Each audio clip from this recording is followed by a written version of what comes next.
ఏంది కొబ్బరి చిప్ప పట్టుకొని వచ్చినా అనుకుంటున్నారా? అన్ని వంటలు మనం అనుకున్నట్టు కావు గదా! కొన్ని ఫ్లాప్ గూడా అయితాయి ఇట్లా. లడ్డూలు చేద్దాం అనుకుంటే కుర్మా అయిపోయింది. అయినా మెచ్చుకోవాల్సింది నా వంటని గాదు నన్ను. ఎందుకంటే లడ్డూలు రాలేదని బాధపడే బదులు కుర్మా అని పేరు పెట్టేసినా గదా! అసలు ఏమైందో తెలుసుకోవాలంటే ఈ వీడియో చూడాల్సిందే. ఇంకా ఇంట్లో చాలా కొబ్బర్లున్నాయనమాట. అదే పూజలయినాయి గదా! సో, ఇంకా అవి ఏం చేయాలో అర్థం గాక సంతోష్‌ని పగలగొట్టమని చెప్పిన.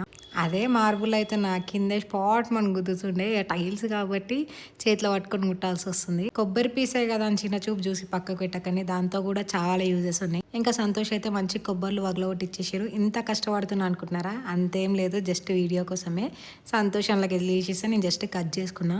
ఇంకా కొబ్బరిని చిన్న చిన్న పీసెస్‌గా కట్ చేసేసి మిక్సీ పట్టేసిన. ఎందుకంటే తురిమే ఓపిక ఉండదు కాబట్టి మనకి. నాకు కొబ్బరిలో నచ్చేది ఏందంటే దానికి సంబంధించిన ప్రతి ఐటెమ్‌ని మనం యూజ్ చేసుకోవచ్చు.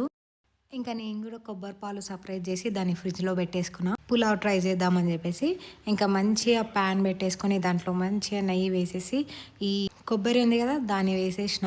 ఒక సైడ్ ఏమో కొంచెం బెల్లం అలానే కొన్ని అంటే కొన్ని వాటర్ వేసి బెల్లం కరిగిచ్చేస్తున్నా. నేను వీడియోస్‌లో చూసింది మాత్రం బెల్లం కరిగియాలనే. కానీ ఎక్కడ ఏం తప్పు జరిగిందో తెలీదు. ఇంకా కొబ్బరిని కూడా మీడియం ఫ్లేమ్‌లో ఫ్రై చేసుకున్నాక బెల్లం వాటర్ ఉంటాయి కదా! అవి కూడా వేసేసుకున్నా. ఇంకా బెల్లం వాటర్ కూడా వేసేసినాక మంచిగా కలిపేసుకున్నా. నాకు తెలిసి ఈ పాకంలోనే పోయిందేమో.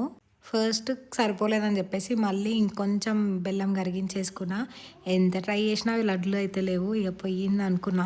అయినా మనం ఊరుకుంటామా? అన్ని కొబ్బర్లు ఎందుకు వేస్ట్ చేస్తాం చెప్పండి. చెప్పిన కదా కొబ్బరికాయకి సంబంధించిన ప్రతి పార్ట్ మనకు యూజ్ అవుతుందని. అందుకే ఇంకా అదే ఇన్స్పిరేషన్గా తీసుకొని ఆ కొబ్బరి చిప్పని కూడా వదలలేదు. ఇంకా దాంట్లో వేసేసుకొని మంచిగా సర్వ్ చేసేసుకున్నా. లడ్లే కదా అప్పుడప్పుడు ఇట్లా కుర్మా కూడా ట్రై చేయండి. బాగుంది టేస్ట్ అయితే. మీరు మాత్రం ఇట్లా చిప్పలేసుకోండి. ఇంకొకరికి ఇచ్చిర్రనుకో మీతో పాటు నన్ను కూడా తిట్టుకుంటారు. ఎవరమ్మా మీకు ఈ ఐడియా చెప్పిందని. సో అదే అనమాట. ఎప్పుడు హిట్ అయిన రెసిపీసే కాకుండా అప్పుడప్పుడు ఇట్లా ఫ్లాప్ అయిన రెసిపీస్ కూడా షేర్ చేసుకుందాం అనుకుంటున్నా ఇప్పటి నుంచి. అసలు ఎక్కడ మిస్టేక్ అయిందో కమెంట్ సెక్షన్లో కమెంట్ చేయండి. నెక్స్ట్ టైం పర్ఫెక్ట్గా ట్రై చేద్దాము. అలానే వీడియోకి లైక్ చేసి సబ్స్క్రైబ్ చేయండి. చలో బాయ్.